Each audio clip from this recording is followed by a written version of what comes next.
الرحیم الحمدللہ رب العالمین صلی اللہ علی محمد و آلہ اجمعین واللعنۃ الدائمۃ علی اعداء محمد و آل محمد اما بعد وفقنا اللہ و ایاکم للعلم والعمل الصالحین انشاءاللہ تعالی ایک مرتبہ درود پڑھیں گے۔ اللہم صلی علی محمد۔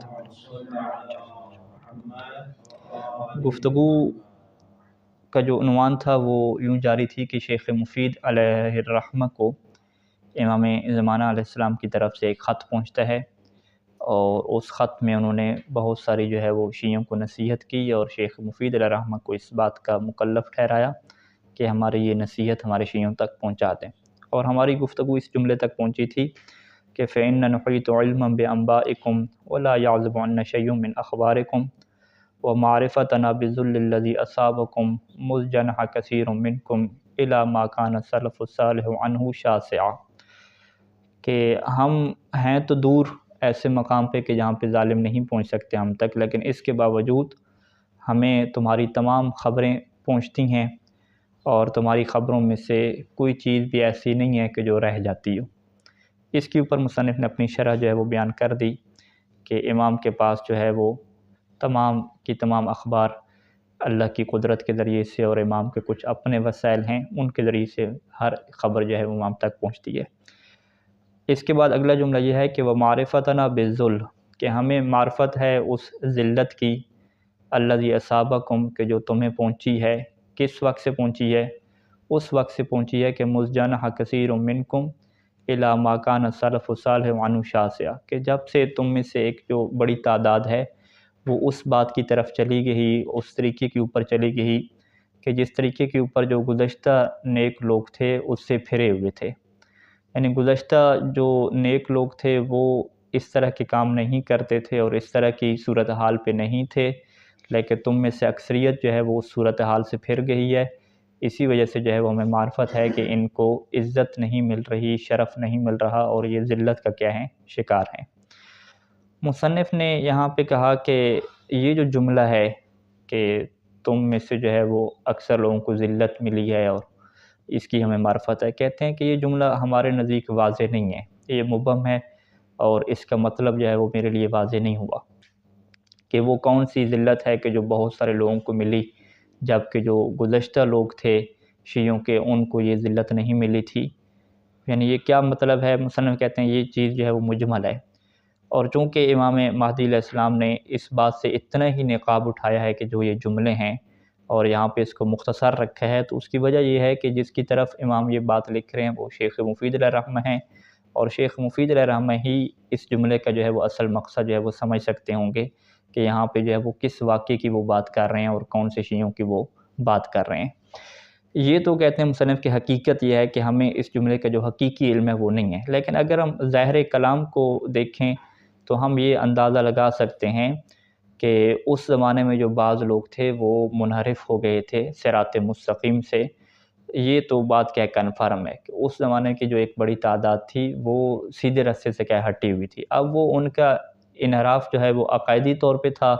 کہ ان کے عقائد خراب ہو رہے تھے، یا سلوکی اور عمل کے اعتبار سے تھا کہ وہ بد عمل ہو چکے تھے، اسی وجہ سے جو ہے وہ انہیں عزت جو ہے وہ نہیں ملی، کیونکہ اللہ عزت جو ہے وہ صاحبان اطاعت کو دیتا ہے۔ تو یہ جو ہے وہ کنفرم نہیں ہے۔ بہرحال اتنا ہمیں یہ ظاہر ہوتا ہے کہ بہت سارے لوگ جو اس زمانے کے تھے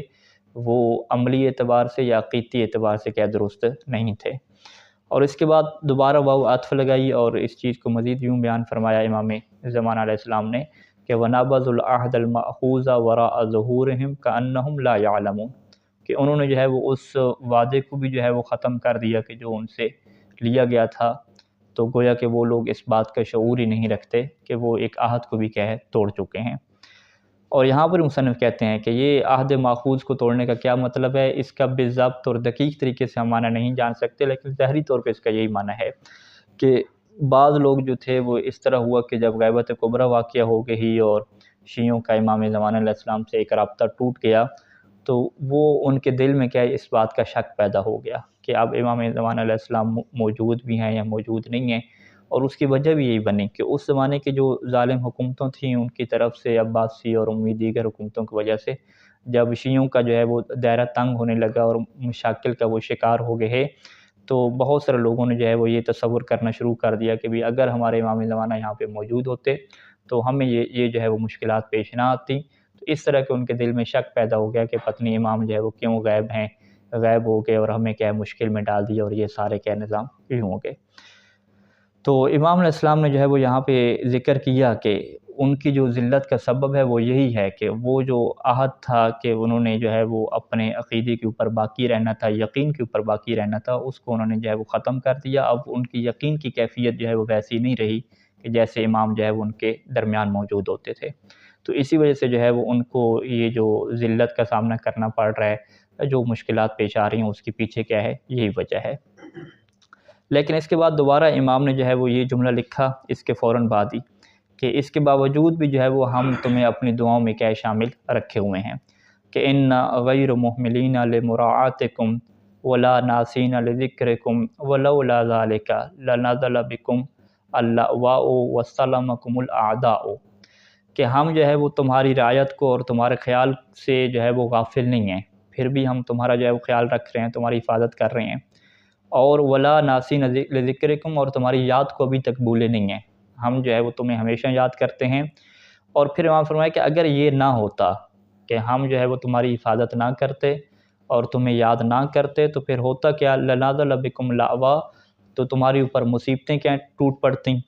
اور وسلمکم الاعداء، اور دشمن تمہیں جو ہے وہ جڑ سے کیا ہے اکھیڑ پھینکتے، تمہارا نام و نشان تک بھی باقی نہ رہتا. تو اگر تمہارا نام و نشان باقی ہے اتنی مشکلات کے باوجود، تو اس کے پیچھے یہی وجہ ہے کہ ہم تمہاری جو ہے وہ خصوصی خیال رکھ رہے ہیں اور تمہیں ہمیشہ جو ہے وہ یاد کر رہے ہیں، یعنی ہمیشہ دعائیں ہمارے ساتھ ہیں اور دیگر جو طریقے ہیں خیال رکھنے کے. یعنی یہاں پہ مصنف یوں اس جملے کی شرح کرتے ہیں کہ اگر امام زمانہ علیہ السلام اپنے شیعوں کی حفاظت نہ کرتے وَدُعَاؤُهُ لَهُمْ، اور ان کے لیے ہمیشہ دعا نہ فرماتے، تو تمام کے تمام معاملات شیعوں کے اوپر مشکل ہو جاتے اور تمام جتنی مشکلات ہیں وہ ان کو گھیر لیتی ہیں. اور یہی معنی جو ہے وہ عربی زبان کا جو لاوا کلمہ استعمال کیا، تنگ دستی اور مشکلات، اس کا کیا یہی معنی ہے.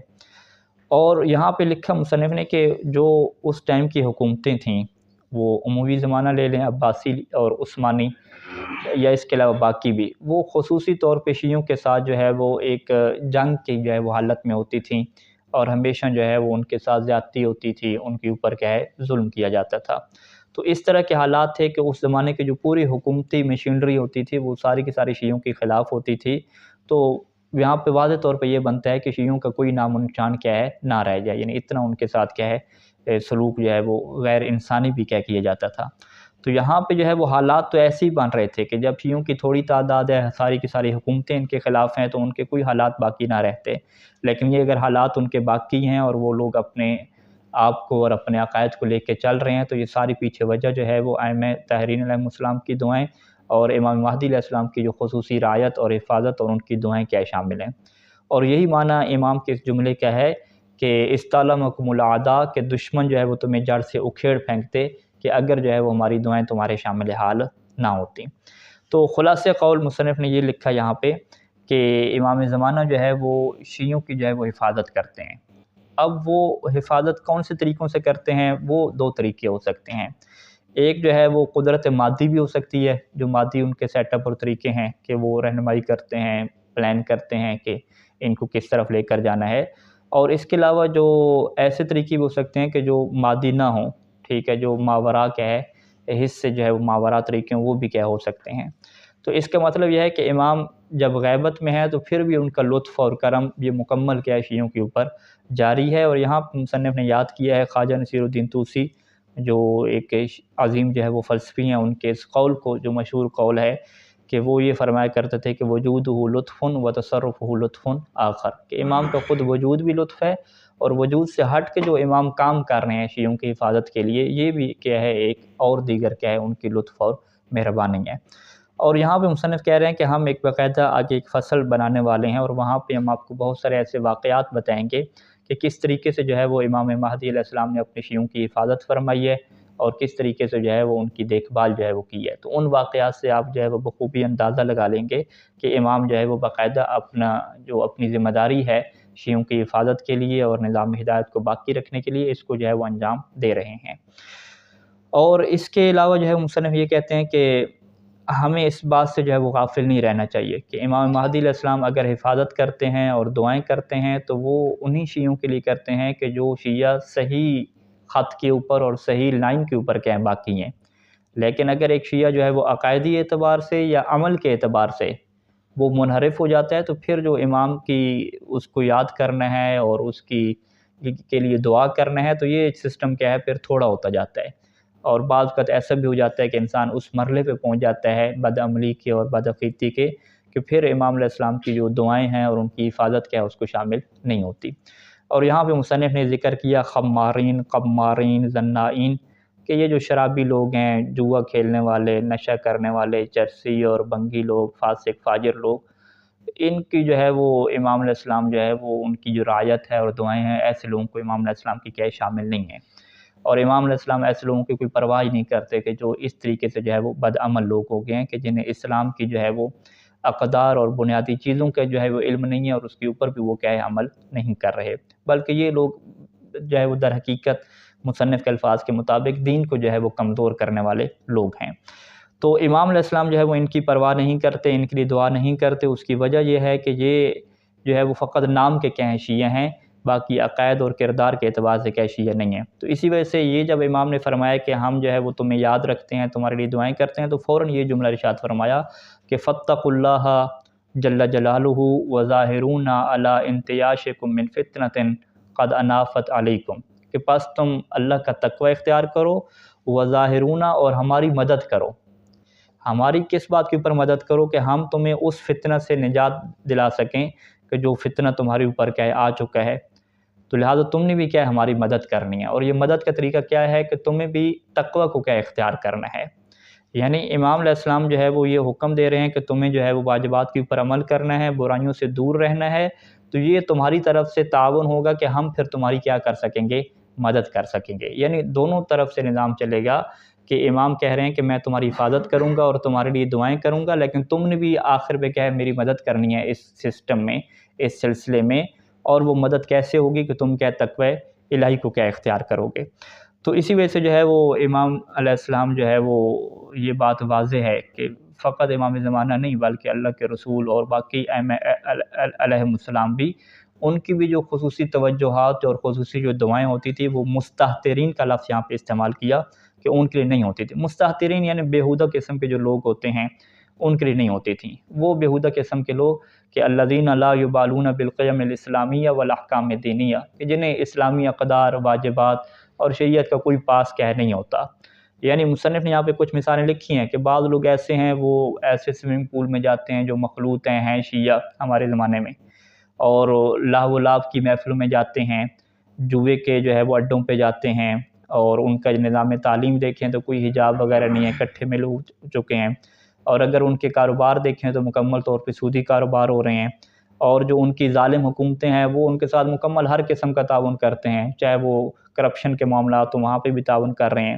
اور گویا کہ ان کی زندگی میں آپ دیکھیں تو لا یعترف بالحلال والحرام ولا بالنجس والطاہر، نہ انہیں حلال و حرام کی پرواہ ہے، نہ نجس و پاک کی پرواہ ہے، نہ واجبات کی پرواہ ہے، نہ محرمات کی پرواہ ہے. تو فہو شیع بالاسم فقط لا بالعمل، یہ نام کے فقط یہ ہیں، عمل اور کردار کے کوئی شیعہ نہیں ہے. تو ایسے لوگوں کے ساتھ امام کا یہ تعلق ہو کہ امام ان کی مدد کر رہے ہوں اور ان کے لیے دعائیں بھیج رہے ہوں، تو ان الفاظ سے مصنف کہتے ہیں یہ بات واضح ظاہر ہے کہ امام کی ایسے لوگوں کو مدد شامل نہیں ہے. اس کی وجہ کیا ہے کہ یہ لوگ تقوی اختیار کر کے امام کی دعاؤں میں کیا ہے خود کو شامل ہی نہیں کر رہے. اور مصنف کہتے ہیں کہ یہ بات جو ہے وہ واضح ہے، اور بہت سارے اہل بیت علیہم السلام کی طرف سے ہمیں اس بات کی جو ہے وہ تلقین دی گئی ہے کہ امیر المومنین اسلام کے زمانے سے لے لیں کہ امیر المومنین اسلام نے جو ہے وہ خط لکھا تھا عثمان بن حنیف کو، تو وہاں پر بھی امیر المومنین اسلام کے یہ جملے تھے کہ وَلَٰكِنَّ اعینونی بورع واجتہاد، کہ تم میری مدد کرو تقوی کو اختیار کر کے اور واجتہاد وعفت وسداد، کہ محنت کر کے اللہ کی اطاعت میں آگے بڑھ کے پاک دامنی کو اختیار کر کے خود کو خواہشات نفسانی سے روک کے اس طرح کر کے تم میری کیا کرو گے، مدد کرو گے. یعنی میں جو ہے وہ علی ابن ابی طالب تمہاری مدد کرنا چاہتا ہوں، تمہیں نجات دلانا چاہتا ہوں، لیکن تم نے بھی کیا میری مدد کرنی ہے کہ جب تک تم تقوی کو اختیار نہیں کرو گے، پاک دامنی کو اختیار نہیں کرو گے، تو میں تمہاری کیا مدد نہیں کر سکتا. اسی طریقے سے چھٹے امام کی بھی یہی حدیث ہے کہ امام اپنے حساب سے یہ کہنے لگے کہ اللہ کی قسم میں تم سے محبت کرتا ہوں، وَلَأُحِبُّ رِيحَكُمْ وَأَرْوَاحَكُمْ، تمہاری جو خوشبو ہے جسم کی اس سے بھی محبت کرتا ہوں، تمہاری ارواح سے محبت کرتا ہوں۔ لیکن یہ محبت کا سلسلہ کیسے آگے بڑھے گا؟ وَلَٰكِنْ أَعِنُونَا عَلَىٰ ذَٰلِكَ بِبَرْءٍ وَاجْتِهَادٍ، کہ تم اس کے اوپر ہماری مدد کرو گے تقوی اختیار کر کے اور کوشش کر کے، محنت کر کے۔ تو اس کا مطلب ہے کہ یہ جو امام علیہ السلام کی طرف سے شیعوں کے لیے محبت ہے، امیر المومنین علیہ السلام اور امام صادق علیہ السلام شیعوں سے محبت کرتے ہیں، تو یہ محبت کا سلسلہ وہ تبھی چلاتے ہیں کہ جب اگلے لوگ تعاون کریں۔ وہ کون سا تعاون کریں؟ کہ وہ خود کیا ہے، تقوی کیا ہے، اختیار کریں، اور تقوی اختیار کر کے جو ہے وہ امام علیہ السلام کا ساتھ دیں، تاکہ امام بھی جو ہے وہ ان کا خیال رکھ سکیں اور ان کے ساتھ جو ہے وہ آگے چل سکیں۔ اور یہاں پہ مصنف نے لکھا کہ ہم نے گزشتہ فصول میں یہ بات لکھی تھی، باقاعدہ منحرفین کا کیا ذکر کیا تھا کہ جب یہ لوگ منحرف ہوئے تو یہ نہیں ہے کہ امام علیہ السلام نے ان کی ہدایت کے لیے دعا کی ہے، بلکہ سیدھا سیدھا امام کی طرف سے کیا ہے، لعنتوں کے پیغام کیا نشر ہوئے ہیں، اور امام نے ان کے اوپر لعنت کی ہے۔ نہ فقط امام نے لعنت کی بلکہ امام نے وَأَمَرَ الشِّيَّعَةَ بِالْبَرَاءَةِ مِنْهُمْ، اور شیعوں کو بھی باقاعدہ حکم دیا کہ ایسے لوگوں سے کیا ہے، تم برات اختیار کرو۔ تو لہٰذا مصنف نے یہاں پہ یہ نتیجہ نکالا کہ امام زمان علیہ السلام کا یہ کہنا کہ میں تمہارے ذکر کو نہیں بھولا، تمہاری یاد کو نہیں بھولا، تمہیں خیال رکھتا ہوں، پھر فوراً کہنا کہ تم نے میری اس بات کے اوپر مدد کرنی ہے تقوی الہی کو اختیار کر کے، تو یہ بات واضح ہے